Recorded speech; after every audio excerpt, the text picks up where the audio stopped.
और जो समुद्र तट है हॉर्मुज के ऊपर, वो सारी चट्टाने हैं, रेत नहीं है साहब।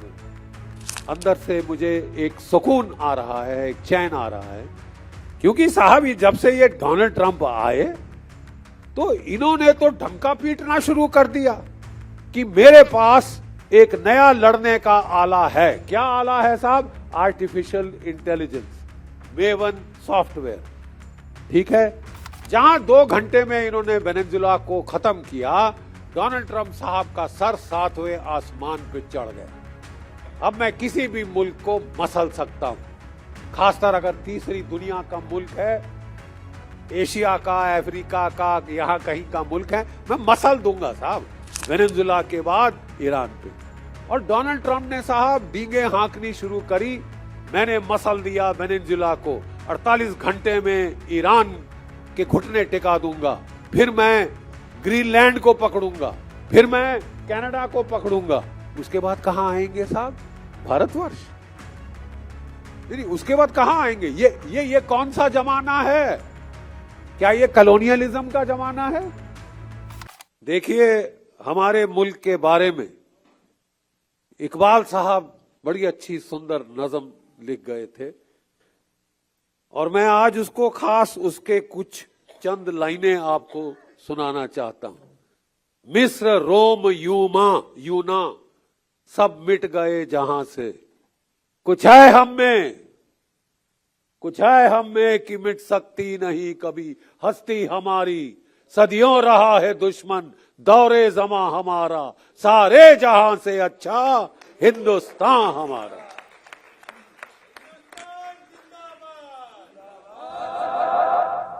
और कुछ ऐसी ही तारीख है हमारे हमसाया, हमारे पड़ोसी मुल्क ईरान की। जितने सितम हम पे हुए हैं उतने ही इनके ऊपर हुए, एक के बाद इनके ऊपर भी हमले हुए। लेकिन इनमें भी वो चीज है, ये एक सिविलाइजेशनल स्टेट है। ये 250 साल पहले पैदा हुई अंग्रेजों की बनाई हुई स्टेट नहीं है साहब। ये अंग्रेजों ने इजाद नहीं करी, जैसे अफ्रीका में स्टेट बना दी, सीधी लाइनें लगाई यहां से यहां, बोले ये मुल्क है साहब। ऐसे मुल्क नहीं बनते साहब।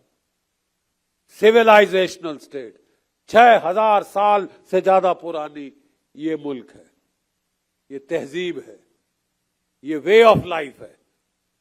जब ये लड़ाई शुरू हुई, मैं टीवी पे जाता हूं, मैं मिलिट्री कमेंटेटर हूं, 37 साल में लड़ा हूं हिंदुस्तान की फौज में, और फौजी अफसर तो बहुत हैं, लेकिन बहुत कम कह सकते हैं कि मैं लगातार लड़ता रहा हूं साहब।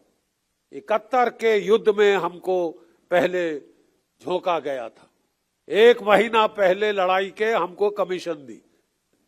उस वक्त हमारी उम्रें थी डॉक्टर साहब 19 साल, 20 साल, 21 साल। मेरा एक साथी 2nd लेफ्टिनेंट अरुण खेत्रपाल, परम वीर चक्र, 21 वर्ष की आयु पे शहीद हो गया लड़ाई के मैदान जंग में। 5 दुश्मन के टैंक बर्बाद किए। जब तीसरा टैंक बर्बाद किया, उसके टैंक को आग लग गई, दुश्मन का गोला उस पे फटा, आग लग गई, खून आना शुरू हो गया। उसको बोला, अरुण तू टैंक खाली कर दे, तू मर जाएगा, खाली कर टैंक, छोड़ दे टैंक। आग लग रही है, टैंक के अंदर 40 राउंड होते हैं, एक राउंड मेरे से आधा इतना यहां तक होता है, वो फटे आपके चीथड़े 200-300 गज से नहीं मिलेंगे साहब। तो वो पता क्या बोला, खून पहुंच के बोला, मेरे टैंक की गन चल रही है, टैंक में आग लग गई तो क्या हुआ, मैं नहीं छोड़ूंगा इस दुश्मन को। लड़ता रहा, 2 और टैंक बर्बाद किए, और 21 वर्ष की आयु की उम्र पे वो शहादत कबूल कर गया। अगर आज वो जिंदा होता, मेरी तरह तकरीबन 77 साल का होता, लेकिन वो हमेशा 21 रहेगा। वो हमेशा 21 रहेगा, जिस उम्र पे उसने कुर्बानी दे दी अपने मुल्क के लिए, अपने लोगों के लिए। ठीक है साहब, ये एक शहादत की जो ट्रेडिशन है, ये ईरान में बहुत तगड़ी है, शिया समुदाय में बहुत तगड़ी है। शहादत की एक ट्रेडिशन, एक परंपरा, ठीक है, एक सिलसिला। और मैं बताना चाहता हूं कि जब यह लड़ाई शुरू हुई तो मुझसे बोला गया, जनरल साहब आपने 37 साल झक मारी है फौज में, आप बताइए कौन जीतेगा। सीधा सवाल मिलिट्री एनालिस्ट से, 37 साल आप लड़े हैं, 5 मैदाने जंग आपने देखे हैं। मैं लड़ा 71 में, मैं लड़ा पंजाब में, मैं कारगिल में लड़ा, फिर जाके किश्तवाड़ में 3 साल लड़ा, फिर रजौरी पुंछ में लड़ा, एक के बाद एक मैं लड़ता ही रहा। ठीक है साहब, फौज से लड़ाई से फुर्सत नहीं मिली। अब खुशकिस्मत हैं वो लोग जो कि कह सकते हैं कि मैं सुकून चैन में रहा, बच्चों के साथ रहा। बेगम साहिबा मेरी अकेले बच्चों को पाल रही थी, यहाँ बैठे हैं मेरे बेटे साहबजादे, ठीक है, और मेरी बहू जो भी एक फौजी की बेटी है, ठीक है। तो मैंने कहा साहब, जब इस लड़ाई का नतीजा आएगा आप हैरान रह जाएंगे। गौर फरमाएं, जब इस लड़ाई का नतीजा आएगा आप हैरान रह जाएंगे। ईरान भावी होगा। और ये मैंने कहा था साहब आज से 107 दिन पहले। आज मैंने 107 दिन पहले ये मैंने कह दिया था। तो उस वक्त मेरे जो बाकी फौजी साथी बोले थे, बोले यार जीडी तू सटिया गया है क्या? कहा अमेरिका सुपर पावर, साथ में इजराइल, उसके पास भी न्यूक्लियर हथियार, रीजनल सुपर पावर। ईरान बेचारे 48 साल से इनके ऊपर सैंक्शन लगा रखी है, इनकी इकोनॉमी तबाह करने की हर कोशिश की गई ताकि लोग वहां पे, जिसको वो कहते हैं ना हंगर लीड्स टू एंगर, जब भूख हो तो गुस्सा आता है, और उस गुस्से को हार्वेस्ट किया जाए ताकि वहां की सरकार का तख्ता पलट किया जाए। साजिश, ये साजिश की जा रही 48 साल से चल रही। लेकिन दाद देना पड़ेगा इस मुल्क को साहब। आपको कदर करनी पड़ेगी इनकी जो शहादत, जो कुर्बानी जो इन्होंने दी है। और इनकी शहादत कुर्बानी की वजह से जो थर्ड वर्ल्ड की इज्जत है वो बरकरार रखी है साहब, इन्होंने वो बरकरार रखी है। और हमें फौज में अगर एक चीज की हम लोग हम बहुत कदर करते हैं, वो है हिम्मत की, वो है शुजात की। हिम्मत की, शुजात की कदर फौज में की जाती है, चाहे हमारा दुश्मन ही क्यों ना दिखा रहा हो। लेकिन अगर वो अपने मुल्क के लिए, अपने नमक के हक अदा करने के लिए सर कुर्बान कर रहा है तो उसकी इज्जत करते हैं, चाहे दुश्मन का भी हो, चाहे दुश्मन का भी हो। ये हम जानते थे कि ये बहुत पुरानी सभ्यता है। और अगर मैंने बड़े डंके की चोट पे कह दिया कि साहब ईरान की फतेह होगी, ईरान का पलड़ा इस लड़ाई के बाद भारी साबित होगा, तो लोग बोलने लगे तू सटिया गया है, हो ही नहीं सकता, क्या बकवास कर रहा है। मैंने कहा आगे आगे देखे जाओ, ठीक है। इजराइल से एक सज्जन, ठीक है, एक महानुभाव, वो भी मेरे साथ टीवी पे थे, बोले 48 घंटे में ईरान खत्म, घुटने टेक देगा। अयतुल्लाह खुमैनी साहब को मार डाला, 80 साल की उनकी बेचारी बेगम को मार डाला तुमने, उनके बेटे, उनकी बेटी, उनकी बहू को मार डाला। मेरी भी बहू यहां बैठी है, इसका लड़ाई से क्या सरोकार? अब औरतें बच्चे मार रहे हैं और उसके बाद टार्जन, बुंडोलो, क्रीग बने औरतें 168 बेटियां मार डाली। अबे लानत है तुम पे, चुल्लू भर पानी में जाके डूब के मर जाओ। लानत है तुम पे, तुम बच्चियां मार रहे हो, तुम हारोगे क्योंकि तुम गुनाह कर रहे हो। उस मालिक की नजरों में तुम गुनहगार हो। इंसानियत की नजरों में तुम गुनहगार हो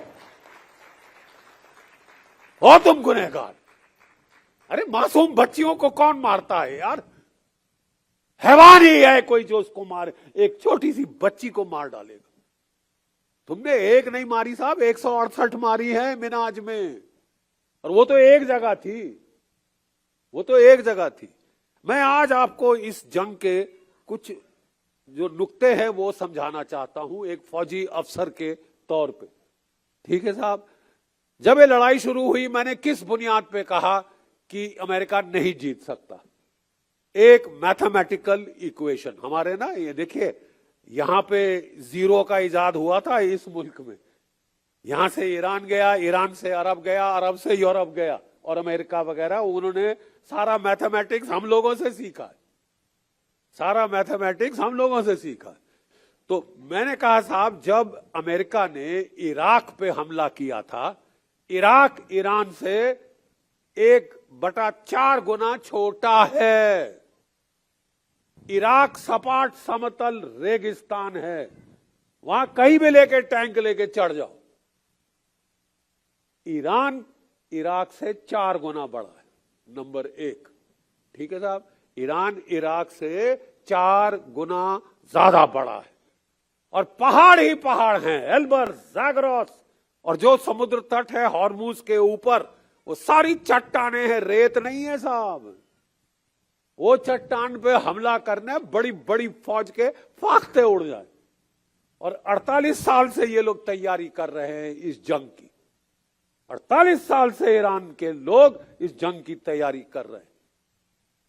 वो कह रहे थे ना कि साहब ये सरजमी हम इसको रौंदते हैं साहब, टैंक रौंदते हैं।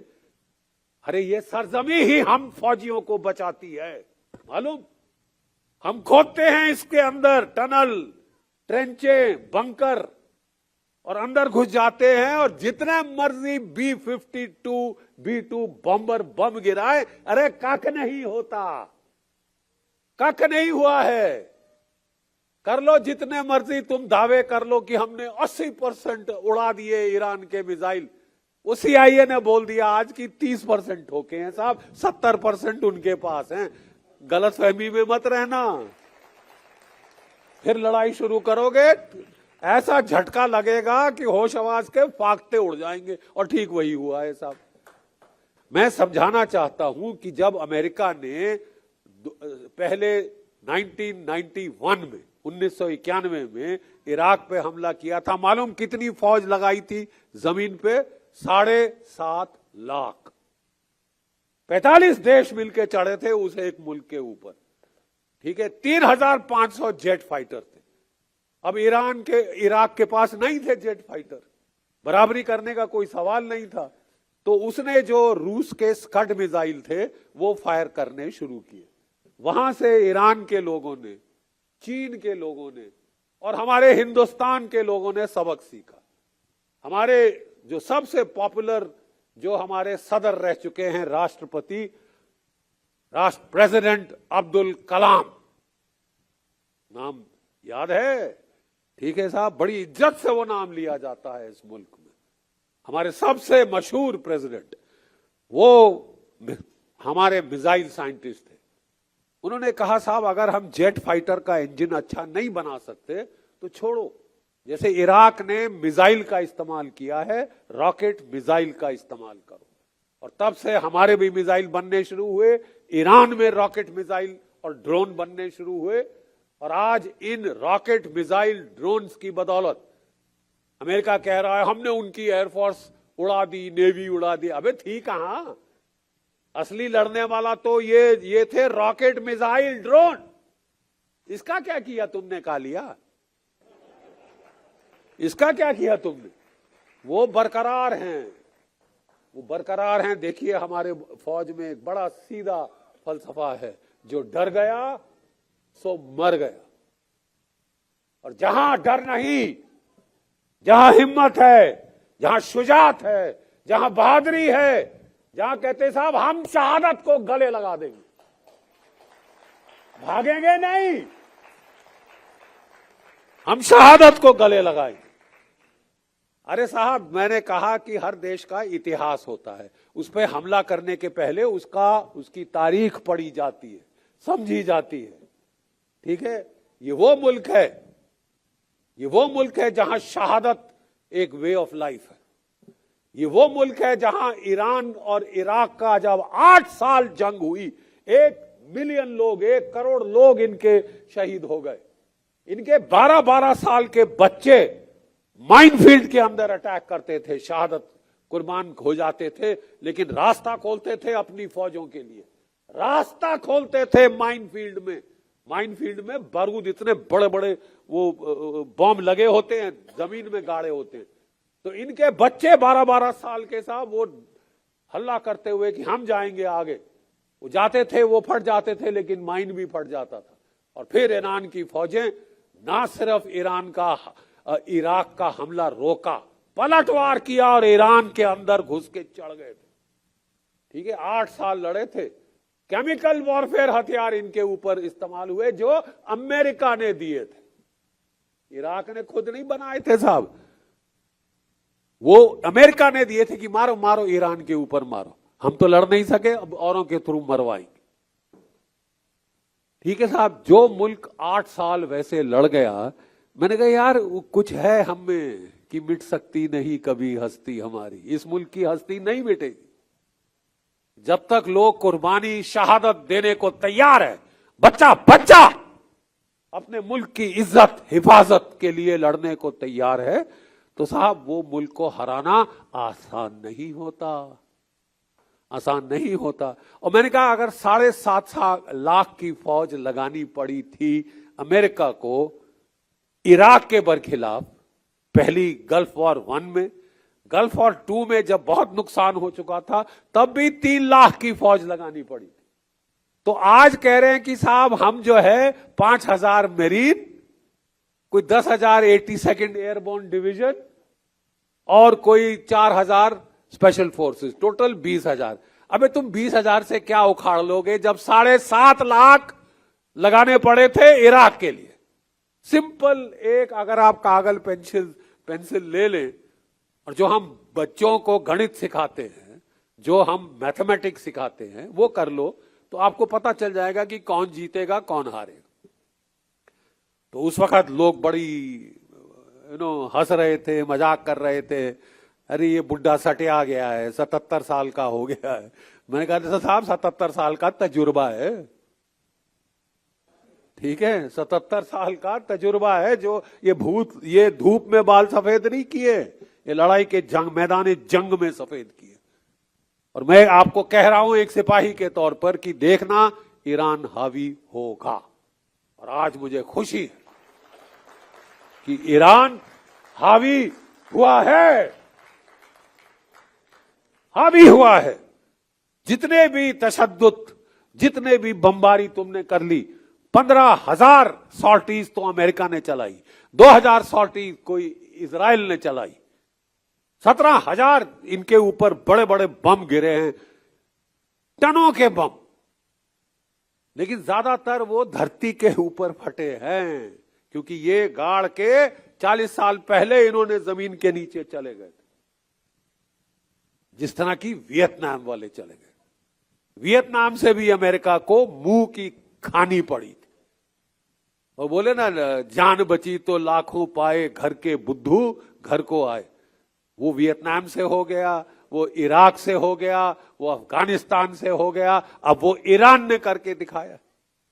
लेकिन इस वक्त क्योंकि मुझे आज इतनी क्यों एक अंदर से खुशी हो रही है, अंदर से मुझे एक सुकून आ रहा है, एक चैन आ रहा है, क्योंकि साहब जब से ये डोनाल्ड ट्रंप आए तो इन्होंने तो ढंका पीटना शुरू कर दिया कि मेरे पास एक नया लड़ने का आला है। क्या आला है साहब? Artificial intelligence, maven software. ठीक है, और साहब ये मेवन सॉफ्टवेयर क्या है? जो आपके प्रीडेटर ड्रोन हैं उसमें ये सॉफ्टवेयर लगाया जाता है, और ये जो सिग्नल इंटेलिजेंस, ठीक है, सैटेलाइट इंटेलिजेंस, ह्यूमन इंटेलिजेंस, ये सारा पिक्चर को फ्यूज करता है। वो क्लाउड जो होता है ना, जिसको बोलते हैं हमारे क्या कहते हैं कंप्यूटर्स के अंदर, क्लाउड, वो सारा फ्यूज करते हैं। फेशियल रिकग्निशन सॉफ्टवेयर होता है, मतलब वो ऊपर से सैटेलाइट और ड्रोन, आप सड़क पे जा रहे हैं, आपने ऐसे मुंह करके देखा, वो आपकी फोटो पकड़ के पहचान लेता है, पिक्सल मैच करता है, जैसे कि पासपोर्ट के दौरान आपकी आंख में वो डाल के फोटो डाल के मैच की जाती, ठीक है। और ये उसने जब इजाद किया, और फिर उसमें क्या है साहब, जो आपकी ट्रैफिक लाइट रहती है ना साहब, जो ट्रैफिक लाइट रहती है, वो ट्रैफिक लाइट में कैमरे होते हैं कि अगर आप रेड लाइट को जंप करें तो आपकी फोटो खिंच जाएगी, आपको चालान ऑटोमेटिकली आ जाएगा। ये हर जगह हर देश में तकरीबन आ गया। उसको हैक करके जब भी ईरान के टॉप लीडर चले, उनकी कॉन्वॉय चले, भाई जब भी हमारे प्रधानमंत्री जाते हैं, कोई एक गाड़ी थोड़ी ना जाती, 7-8 गाड़ियां जाती हैं, ठीक है, जो कि सायरन बजता है, ये बजता है, एम्बुलेंस होती है, सिग्नल व्हीकल, जैमर व्हीकल, ये वो, जहां वो चलता है, आप वो कैमरा को हैक करके सैटेलाइट से पता कर लेते हैं कि लीडरान कहां से कहां जा रहे हैं, कब जा रहे हैं। ये करके सन 2024 में अमेरिका ने पहली बार, मैं आपको कुछ अंदरूनी खास चीजें आज बता रहा हूं जो मीडिया में भी इतनी नहीं आई, लेकिन एक फौजी के तौर पे मैं आपको समझा रहा हूं कि हुआ क्या है, ताकि आप समझें कि ये स्केल ऑफ विक्ट्री क्या हुई, ठीक है साहब। तो उनने साहब जो है ये इसका इस्तेमाल किया 2024 में हिजबुल्लाह के बरखिलाफ, नासरुल्लाह को मार डाला, उसका नंबर 2 आया उसको मार डाला, 3 आया उसको मार डाला, पेजर में बम लगाए और उसके जो मिडिल टायर लीडर मार डाले, और हिल गए बेचारे हिजबुल्लाह वाले। किसी को उम्मीद नहीं थी कि ऐसा टेक्नोलॉजी का इस्तेमाल होगा। 2025 में पिछले साल जब 12 दिन की लड़ाई हुई तो इन्होंने साहब ईरान के बरखिलाफ किया। पहले दिन कोई 30-32 जो हमारे IRGC के लीडर थे, जो न्यूक्लियर साइंटिस्ट थे, उनको घर बैठे बैठे मार डाला। और क्या बहाना लगाया कि हम तो साहब पीस टॉक कर रहे हैं, हम शांति की वार्ता कर रहे हैं, बातचीत चल रही थी और हमला कर दिया। ये खासा तरीका है साहब, हमारे में तो इसको हरामजादगी कहते हैं। नहीं, क्या मतलब आप कह रहे हो कि हम तो साहब शांति की बात कर रहे हैं, शांति की, आप धोखाधड़ी कर रहे हो ना, शांति के बहाने आप पीठ में छुरा घोप रहे, ठीक है साहब। ईरान वो भी सह गया। फिर मादुरो के खिलाफ डोनाल्ड ट्रंप ने ये चलाया, ये मेवन आर्टिफिशियल इंटेलिजेंस सॉफ्टवेयर। अब देखिए साहब, लोग और लोगों में, नस्ल और नस्ल में फर्क। घूस खिलाई CIA ने वाइस प्रेसिडेंट से लेकर वेनेजुएला के आखिरी बटालियन कमांडर तक, और पूरा देश बिक गया, ठीक है साहब, बिक गया वो देश। और 2 घंटे में वेनेजुएला खत्म। जहां 2 घंटे में इन्होंने वेनेजुएला को खत्म किया, डोनाल्ड ट्रंप साहब का सर 7वें आसमान पे चढ़ गया। अब मैं किसी भी मुल्क को मसल सकता हूं, खासकर अगर तीसरी दुनिया का मुल्क है, एशिया का, अफ्रीका का, यहां कहीं का मुल्क है, मैं मसल दूंगा साहब। और उनको पूरा विश्वास था, और नेतन्याहू साहब ने आके उनको उकसाया कि 48 घंटे में ईरान को खत्म कर देंगे। कैसे खत्म करेंगे साहब? हमने वहां पे 40 से 50 हजार, आप जानते हैं, 40 से 50 हजार इलॉन मस्क के स्टारलिंक टर्मिनल भेजे। क्यों भेजे साहब? कि अगर ईरान अपना इंटरनेट बंद करता है, सारी ये जो बदमाशी है ये इंटरनेट पे होती है। जो आपने कलर रेवोल्यूशन देखी श्रीलंका में, कहां से हुई? सोशल मीडिया से। जो बांग्लादेश में हुआ तख्ता पलट, कहां से हुआ? सोशल मीडिया से। जो नेपाल में तख्ता पलट हुआ, कहां से हुआ? सोशल मीडिया से। तो ईरान को पहले चेता दिया था रूस ने, चीन ने, कि ये संभल के रहना, ठीक है। इन्होंने 40-50 हजार स्टारलिंक टर्मिनल भेजे कि ईरान की सरकार अगर इंटरनेट बंद भी करे तो हम अपना इंटरनेट चालू करके अपने एजेंटों को, अपने लोगों को भड़काएंगे, उकसाएंगे। और उसके पहले इन्होंने ईरान की करेंसी पे हमला किया, $1 1.5 लाख रियाल के बराबर करा दिया कि लोगों में भुखमरी हो।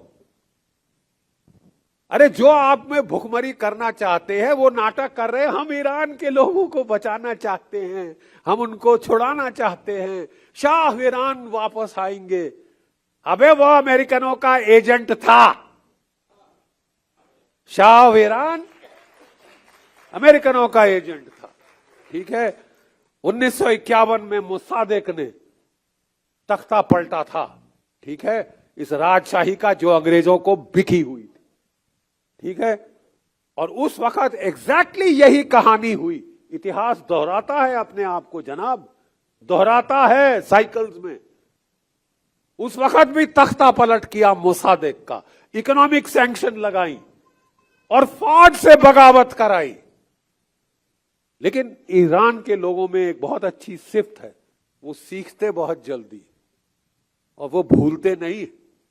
अब ईरान में एक फौज नहीं है साहब कि आर्मी हो, नेवी हो, एयरफोर्स है, वो तो है ही है। साथ में IRGC है, इस्लामिक रेवोल्यूशनरी गार्ड कोर, जो कि वफादार है सुप्रीम लीडर का। कि आप किसी और को खरीद भी ले तो एक ये है तबका, ठीक है। और उन्होंने यही चीज को दोहराने की कोशिश करी इस साल जनवरी में। और मोसाद का जो टॉप लीडर था और नेतन्याहू था, ये लोग गए अमेरिका, डोनाल्ड ट्रंप को बोला सब कुछ तैयार है, बगावत होगी साहब, ईरान में बगावत होगी, ईरान के लोगों का हजूम के हजूम सड़कों पे आएंगे और ये खत्म। 48 दिन में आप फतेह हासिल कर ली होगी वेनेजुला के बाद ईरान पे। और डोनाल्ड ट्रंप ने साहब डींगे हाँकनी शुरू करी, मैंने मसल दिया वेनेजुला को, 48 घंटे में ईरान के घुटने टिका दूंगा, फिर मैं ग्रीनलैंड को पकड़ूंगा, फिर मैं कनाडा को पकड़ूंगा। उसके बाद कहां आएंगे साहब? भारतवर्ष। नहीं, उसके बाद कहां आएंगे? ये कौन सा जमाना है? क्या ये कॉलोनियलिज्म का जमाना है? मेरे को वेनेजुला का तेल चाहिए, मेरे बाप का है, ये लो, ये मेरे पास है और है उसके पास। ईरान का तेल मेरा है, मैं ले लूंगा। ग्रीनलैंड में रेयर अर्थ है, मुझे चाहिए, मैं ले लूंगा। कनाडा में यूरेनियम है, तेल है, मैं ले लूंगा। आप क्या क्या लेंगे साहब, कहां कहां लेंगे? ठीक है, तो मैं आपको बताना चाहता हूं कि ये साजिश थी ईरान के बरखिलाफ। दाद देते हैं ईरान के लोगों की शुजात को। इतनी टेक्नोलॉजी लगाई, AI लगाया, लेकिन ये लोग सीख गए, क्योंकि ये ट्रेलर इन्होंने हिजबुल्लाह के खिलाफ देखा था, पिछले साल ईरान के बरखिलाफ देखा था, फिर इन्होंने वेनेजुला के बरखिलाफ देखा और चौथे साल ये सीख गए। इतनी टेक्नोलॉजी लगाई। देखिए जितना भी, देखिए अल्लाह ताला ने एक दिमाग दिया है। और मैं बता दूं, ये जो बायो कंप्यूटर है ना, ये किसी भी कंप्यूटर से ज्यादा तेज है। चाचा चौधरी का दिमाग कंप्यूटर से भी तेज चलता है, ठीक है। हमारे ईरानी भाइयों का दिमाग, उन्होंने देखिए क्या कहा, भाई ये है इसका तौर तरीका लड़ाई का। नंबर 1, जो कमांड एंड कंट्रोल डिसेंट्रलाइज किया जाए। 31 डिस्ट्रिक्ट हैं ईरानियन रेवोल्यूशनरी गार्ड कोर के, हर एक डिस्ट्रिक्ट के पास अपने मिसाइल, अपने रॉकेट, अपने ड्रोन हैं। उन्होंने सबके जो 31 डिस्ट्रिक्ट कमांडर थे, बोले अगर हम तेहरान में सब मारे जाएं टॉप लीडर, तो आप बिल्कुल फिक्र नहीं करना, आप जो है, ये है आपकी टारगेट लिस्ट। अमेरिका के ये 17 बेस हैं, इनको ठोक देना। ईरान के ये हवाई अड्डे है, ये हाइफा का रिफाइनरी है, इसको उखाड़ देना। इंतजार मत करना कि हुक्म तेहरान से आएगी। और बगैर, जैसे ही ईरान पे हमला हुआ 28 फरवरी को, आधे घंटे के अंदर IRGC के मिसाइल और ड्रोन पलटवार कर दिया था अमेरिका के ऊपर। हर कमांडर को बोला गया कि 5 कमांडर अपने चेन ऑफ नियुक्त करो, मैं मारा गया तो ये मारा गया तो ये मारा गया तो ये। और ये सारी फसाद की जड़ ये ड्रोन है। क्या आप जानते हैं कि ईरान के लोगों ने कोई तकरीबन ईरान के लोगों ने ये 30 से 35 ड्रोन अमेरिका के शूट डाउन कर दिए हैं MQ-9 रीपर, ठीक है। और इन ड्रोन्स के चलते एक ड्रोन $30 मिलियन का है। 50 जहाज अमेरिका के शूट डाउन हो गए। अमेरिका झूठ बोल रहा है कि मेरे केवल 13 शहीद हुए हैं। वो आज से 40 दिन पहले 13 का आंकड़ा आया था, वहां पे सुई अटक गई। असलियत यह है कि वो कह रहे हैं 13 मारे गए, 415 से ज्यादा घायल हुए हैं, ठीक है। घायल वुंडेड और इसका रेशियो 1/3 होता है, ठीक है। इसका मतलब 100 से ज्यादा तो अमेरिका के सिपाही मारे गए, जो कि वो अपने लोगों से छुपा रहे हैं, क्योंकि वहां के लोग कह रहे हैं कि साहब हम अपने देश के लिए कुर्बानी देने को तैयार हैं, हम इजराइल के लिए नहीं मरना चाहते। आज मेरे को खास इतना आक्रोश क्यों है, क्योंकि ये जो आर्टिफिशियल इंटेलिजेंस सॉफ्टवेयर लगाया गया था, उसी की गाइडेंस से मिनाज के स्कूल पे हमला हुआ था। कंप्यूटर में हम बोलते हैं गार्बेज इन गार्बेज आउट। अगर आप गंद डालें कंप्यूटर में, गंद ही निकलेगा। और नाम बड़ा बड़ा टेक्नोलॉजी का लगा के आपने 168 बच्चियां मारी हैं। आपको एक एक बच्ची की आह लगी है, और अगर आप आज पिट गए हैं तो वो बच्चियों की, मिनाज की बच्चियों की आह की बदौलत है। कुरान शरीफ में साफ लिखा है, एक भी मासूम का कत्ल पूरी दुनिया का कत्ल। एक भी मासूम का कत्ल पूरी दुनिया का कसम है। एक मासूम नहीं, 168 तो आपने मिनाज में ही मारे, और कितने मासूम मारे हैं वो हिसाब ऊपर होता है। वो हिसाब अब सामने आ रहा है। हमको बड़ा फख्र है कि एक थर्ड वर्ल्ड के देश ने हिम्मत दिखाई, शुजात दिखाई। उस वक्त सब सोच रहे थे यहां पे कि साहब ये ईरान टिक नहीं सकता, हमारा दोस्त गया तो भाई जो जीता वही सिकंदर। झुक जाओ उसके सामने, अमेरिका के सामने दंडवत कर दो।